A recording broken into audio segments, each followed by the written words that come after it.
ஒரு பள்ளிக்கூடம் வகுப்பு நடந்துகிட்டு இருக்கு. ஆசிரியர் பாடம் நடத்திக்கிட்டு இருக்கிறார்.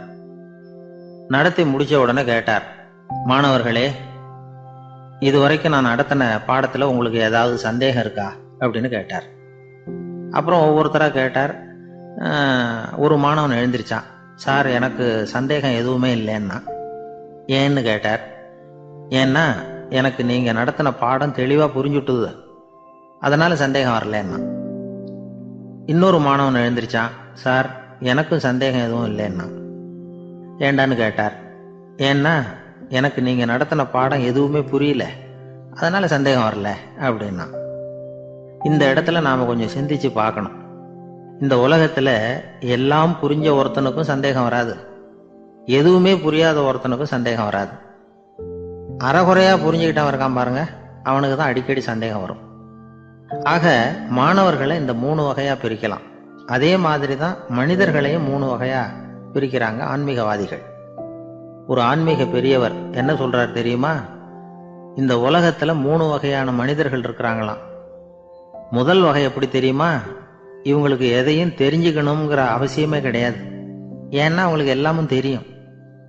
இவங்க ஞானத்தின் முழு வடிவா இருக்கிற காரணத்தினால அவங்களுக்கு எந்த சந்தேகமும் இல்லை, எந்த கேள்விகளும் கிடையாது. இந்த நிலையில இருக்கிறவன் கிருஷ்ணன். எல்லாத்துக்கும் விட தெரிஞ்சுக்கிட்ட நிலையில அவன் விடையாக மாறிவிட்டான் அப்படின்னு சொல்லுவாங்க. 2வது நிலையில இருக்கிறவன் அர்ஜுனன். இவனுக்கு எப்போ பார்த்தாலும் கேள்விதான், சந்தேகம்தான். பதில் சொல்ல சொல்ல அவனுக்கு இருக்கிற சந்தேகமும் அதிகமாகிட்டே இருக்கும், குறையவே குறையாது. அர்ஜுனன் மாதிரி உள்ளவங்க எப்பவும் கேள்வி கேட்டுக்கிட்டே இருப்பாங்க. ஒரு கேள்விக்கு விட கிடைச்சுட்டுன்னு வைங்க, உடனே இன்னொரு கேள்வி அவங்க கிட்ட இருந்து வரும். கிருஷ்ணனுடைய நிலை எப்படின்னா, அது கேள்விகளே அற்ற ஒரு நிலை. அர்ஜுனனுடைய நிலை எப்படின்னா, அது கேள்விகளை தவிர வேறு எதுவும் அற்ற ஒரு நிலை. இவங்களை தவிர இன்னொரு ஆள் இருக்கிறான், அவனுக்கும் கேள்விகள் அற்ற ஒரு நிலை தான். அவன் யாருன்னா துரியோதனன். இவனுக்கு தெரிஞ்சுக்கணுங்கிற எண்ணமே சுத்தமா கிடையாது. ஆவலே இல்லைங்கிறதுனால அதை புரிஞ்சுக்கணுங்கிற அவசியமும் இல்லை. அதனால அவனுக்கு கேள்விகள் அற்ற ஒரு நிலையில அவன் இருந்துகிட்டு இருக்கிறான். எல்லா பதிலும் தெரிந்து கொண்ட நிலையில கிருஷ்ணனும் கேள்விகள் அற்ற நிலையில இருக்கிறான்.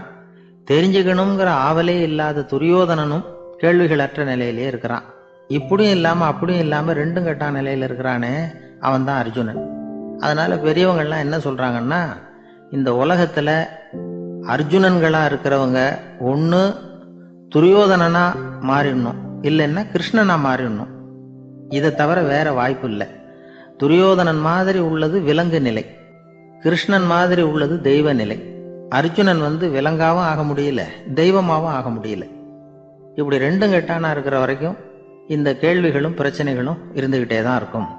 இதுதான் பெரியவர்கள் சொல்லுகிற அனுபவ உண்மை. ஒரு ஆசிரியர் ரொம்ப விரிவா விளக்கமா பாடம் நடத்தின பிறகு, மாணவர்களே, ஏதாவது சந்தேகம் இருந்தா கேளுங்கன்னாராம்.